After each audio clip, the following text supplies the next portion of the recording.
Oče naš koji si na nebesima,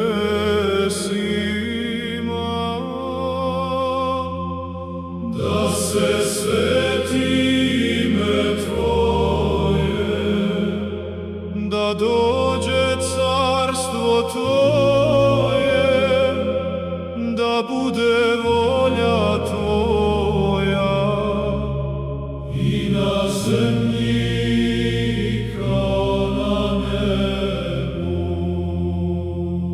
Hleb naš nasušni daj nam danas i oprosti nam dugove naše, kao što i mi opraštamo dužnicima svojim, i ne uvedi nas u iskušenje,